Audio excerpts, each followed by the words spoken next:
দর্শকদের উপচে পড়া ভিড়ে প্রাণ ফিরে পেল জামালপুরের গ্রামীণ মেলা। লাঠিবাড়ি, হাড়িভাঙা, চোখ বেঁধে হাঁস ধরা কিংবা কলাগাছে ওঠার মতো খেলা আজ প্রায় হারিয়ে গেছে। সেই হারানো ঐতিহ্যকে ফেরাতে জামালপুরের সরিষাবাড়ির বড়বাড়িয়ায় আয়োজিত হলো গ্রামীণ খেলার উৎসব। দূর দূরান্ত থেকে মেলায় এসেছেন সব বয়সী মানুষ। অত্যন্ত চমৎকারভাবে আমরা দেখতে পাচ্ছি চমৎকার আনন্দমুখর বড়বাড়িয়া ব্রিজপাড় মাঠ। বাদ্যযন্ত্রের ছন্দে পুরনো দিনের খেলার আনন্দে মেতে উঠেছে হাজারো মানুষ। নেচে গেয়ে অঙ্গভঙ্গি প্রদর্শনে চলে লাঠির কসরত, আর খেলায় ধৈর্য আর কৌশলের লড়াই। হাড়ি ভাঙা খেলায় চোখ বাঁধা খেলোয়াড়দের হাস্যরস ছড়ায় চারদিকে। বাবলু মেম্বার ভাই আমাদের মাঝে উপস্থিত রয়েছে, আমাদের যেন হারিয়ে না যায় সেই খেলাকে হাইলাইট করার জন্য। পিচ্ছিল কলাগাছে ওঠার জন্য চলে দুর্দান্ত প্রতিযোগিতা, আর পানির ওপর বালিশ দিয়ে চলে একে অপরকে নিচে ফেলার কৌশল।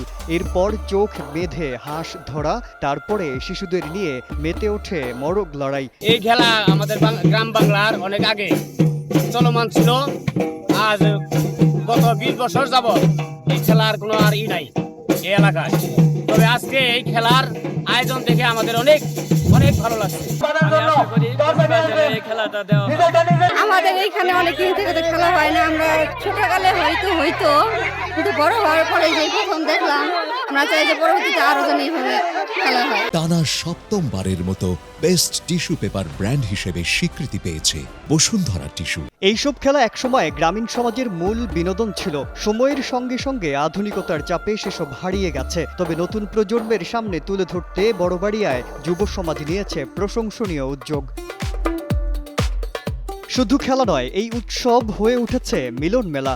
শিশু, তরুণ, প্রবীণ সবাই মেতে উঠেছে আনন্দে। কেউ হাসছে, কেউ মোবাইলে ছবি তুলছে, কেউ উল্লাস করছে খেলোয়াড়দের উৎসাহ দিতে। লাঠিবাড়ি খেলা পূর্ব আমলে আসলেন, কিন্তু আমরা হারাই গেছিলাম গা। এখন আমি নিজেই খেলোয়াড়। এই খেলাগুলো হারিয়ে যাচ্ছে, ঐতিহ্যবাহী খেলাগুলো আমরা দেখছি, খুব ভালো লাগে। এই আয়োজন যেন শুধু একদিনের না হয়, এটাই চাওয়া স্থানীয়দের। এমন উদ্যোগ ধরে রাখতে পারে বাংলার হারিয়ে যাওয়া ঐতিহ্যকে। এখানে হারিয়ে যাওয়া যে খেলাগুলো, এই খেলাগুলো নতুন প্রজন্মের কাছে তুলে ধরার জন্য আমাদের আয়োজন।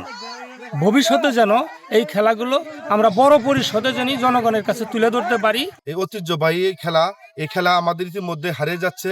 আমরা যেন এই হারানোর স্মৃতিগুলো আমরা যেন আগামীতে আরো ফিরে আনতে পারি, এবং আজকে যুব সমাজ যারা অংশগ্রহণ করেছেন তাদেরকে ধন্যবাদ জানাই। গ্রাম বাংলার ঐতিহ্যবাহী এ খেলাগুলো নতুন প্রজন্মের কাছে তুলে ধরতে এ খেলার আয়োজন।